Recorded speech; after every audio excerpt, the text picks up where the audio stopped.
નમસ્કાર મિત્રો, હું અંબાલાલ પટેલ તમારું સ્વાગત કરું છું. મિત્રો, આજે ગુજરાતના વાતાવરણની અંદર પલટો આવ્યો છે અને ખાસ મિત્રો 33 જિલ્લાઓમાં વરસાદની આગાહી કરવામાં આવી છે અને સાથે વરસાદની આતુરતાથી રાહ જોઈ રહેલા દરેક લોકો માટે આજે ખૂબ જ અગત્યના સમાચાર છે. મિત્રો, ગુજરાતમાં ચોમાસાની ધમાકેદાર એન્ટ્રી ક્યારે થશે? આગામી દિવસોમાં વરસાદની શું સ્થિતિ રહે છે? કયા જિલ્લાઓમાં પ્રી મોન્સૂન એક્ટિવિટી જોવા મળી શકે છે? વાવણી લાયક વરસાદ ક્યારે આવશે? તેમજ સમગ્ર ચોમાસાની સિઝનમાં જૂન, જુલાઈ, ઓગસ્ટ અને સપ્ટેમ્બર મહિનામાં વરસાદની સ્થિતિ કેવી રહેવાની સંભાવના છે? મિત્રો, આ વર્ષે ચોમાસાની શરૂઆત દક્ષિણ ભારત તરફથી સારી ગતિએ થઈ છે. કેરળમાં ચોમાસાનું આગમન 4 જૂનના રોજ થયું હતું અને ત્યારબાદ ખૂબ જ ઝડપથી તે તમિલનાડુ, કર્ણાટક અને ગોવા તરફ આગળ વધ્યું. મહારાષ્ટ્રના દક્ષિણ ભાગ સુધી પણ ચોમાસાની પ્રગતિ નોંધાઈ ચૂકી છે. બીજી તરફ અરુણાચલ પ્રદેશ, આસામ, મેઘાલય અને ત્રિપુરા સહિત પૂર્વોત્તર ભારતના અનેક વિસ્તારોમાં પણ ચોમાસાએ પોતાની હાજરી નોંધાવી દીધી છે. એટલે કે દેશના દક્ષિણ અને પૂર્વીય વિસ્તારોમાં ચોમાસું હવે સક્રિય બની રહ્યું છે. પરંતુ સૌથી મોટો પ્રશ્ન એ છે કે આખરે ગુજરાતમાં ચોમાસું ક્યારે પહોંચશે? મિત્રો, દર વર્ષે એક વાત જોવા મળે છે કે ચોમાસું દક્ષિણ ભારતથી મહારાષ્ટ્ર સુધી ખૂબ ઝડપથી આગળ વધે છે, પરંતુ ત્યારબાદ ગુજરાત સુધી પહોંચવામાં તેને થોડો વધુ સમય લાગે છે. હાલની સ્થિતિમાં કોઈ મોટી અને મજબૂત હવામાન પ્રણાલી અરબી સમુદ્ર કે બંગાળની ખાડીમાં સક્રિય દેખાતી નથી, જેના કારણે ચોમાસાની ઉત્તર પશ્ચિમ દિશામાં આગળ વધવાની ગતિ ધીમી પડી શકે છે. હવામાન વિભાગના વિવિધ મોડેલ્સ અનુસાર આગામી દિવસોમાં ગુજરાતના કેટલાક વિસ્તારોમાં પ્રી મોન્સૂન એક્ટિવિટી જોવા મળી શકે છે. ખાસ કરીને દક્ષિણ ગુજરાત, ગીર સોમનાથ, અમરેલી, ભાવનગર અને આસપાસના વિસ્તારોમાં ગાજવીજ સાથે છૂટાછવાયા વરસાદની શક્યતા દર્શાવવામાં આવી રહી છે. શરૂઆતમાં આ વરસાદ મર્યાદિત વિસ્તાર સુધી સીમિત રહી શકે છે, પરંતુ ધીમે ધીમે ભાજનનું પ્રમાણ વધતા વરસાદી પ્રવૃત્તિમાં વધારો થઈ શકે છે. મિત્રો, હાલ દેશના વિવિધ ભાગોમાં વરસાદી પ્રવૃત્તિ જોવા મળી રહી છે. દક્ષિણ ભારતના અનેક વિસ્તારોમાં સારો વરસાદ નોંધાઈ રહ્યો છે. મધ્યપ્રદેશના કેટલાક વિસ્તારોમાં પણ વરસાદી માહોલ બન્યો છે. ઉત્તર પ્રદેશ અને બિહાર તરફ પણ પ્રી મોન્સૂન એક્ટિવિટી સક્રિય થઈ રહી છે. હવામાન નિષ્ણાતોના મતે જ્યાં સુધી ચોમાસું ઉત્તર પ્રદેશ અને બિહાર તરફ વધુ આગળ નહીં વધે ત્યાં સુધી ગુજરાતમાં તેની સત્તાવાર એન્ટ્રી થવાની શક્યતા ઓછી રહે છે. હાલની સ્થિતિમાં પૂર્વીય પાંખ વધુ સક્રિય દેખાઈ રહી છે અને આગામી દિવસોમાં તે વધુ ઝડપથી આગળ વધી શકે છે.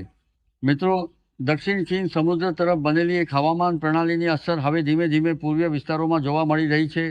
આ સિસ્ટમના કારણે પૂર્વીય ભારત તરફ ભેજનું પ્રમાણ વધવાની શક્યતા છે અને ત્યારબાદ ચોમાસાની પ્રગતિમાં ફરી ગતિ આવી શકે છે. હવામાન મોડેલ્સ અનુસાર 12 અને 13 જૂન બાદ પૂર્વીય પાંખ વધુ સક્રિય બનશે અને ત્યારબાદ ઉત્તર પ્રદેશ તથા બિહાર તરફ ચોમાસાની આગળ વધવાની પ્રક્રિયા વધુ મજબૂત થઈ શકે છે. જો આ સ્થિતિ અનુકૂળ રહે તો મધ્ય જૂન બાદ સમગ્ર દેશના હવામાનમાં નોંધપાત્ર ફેરફાર જોવા મળી શકે છે. બીજી તરફ અરબી સમુદ્રમાં હાલ કોઈ મજબૂત સિસ્ટમ સક્રિય નથી. આ કારણસર ગુજરાત તરફ ચોમાસાની પ્રગતિ થોડું ધીમી ગતિએ થઈ રહી છે. હવામાન વિભાગના કેટલાક અનુમાનો મુજબ અરબી સમુદ્રમાં ભેજનું પ્રમાણ ધીમે ધીમે વધશે, પરંતુ હાલમાં એવી કોઈ પરિસ્થિતિ દેખાતી નથી કે જેના કારણે તાત્કાલિક ચોમાસું ગુજરાતમાં પ્રવેશ કરી શકે. મિત્રો, હાલ એક બીજી મહત્વપૂર્ણ બાબત પણ સામે આવી રહી છે. પશ્ચિમ અને ઉત્તર પશ્ચિમ દિશામાંથી ફૂંકાતા ગરમ અને તેજ પવનોના કારણે તાપમાનમાં વધારો થઈ શકે છે. કેટલાક વિસ્તારોમાં તાપમાન ફરી એકવાર 42થી 43 ડિગ્રી સેલ્સિયસ સુધી પહોંચી શકે છે. આ ગરમ પવનો વરસાદી સિસ્ટમોને ગુજરાત તરફ આગળ વધવામાં થોડો સમય રોકી શકે છે. જો કે હવામાન નિષ્ણાતોના મતે આગામી દિવસોમાં પવનની દિશામાં ફેરફાર થવાની શક્યતા છે અને ત્યારબાદ ભેજવાળા પવનો ગુજરાત તરફ ખેંચાઈ શકે છે. જો આવું થાય તો પ્રી મોન્સૂન એક્ટિવિટી વધુ સક્રિય બનશે અને વરસાદી વાતાવરણ વિકસિત થઈ શકે છે.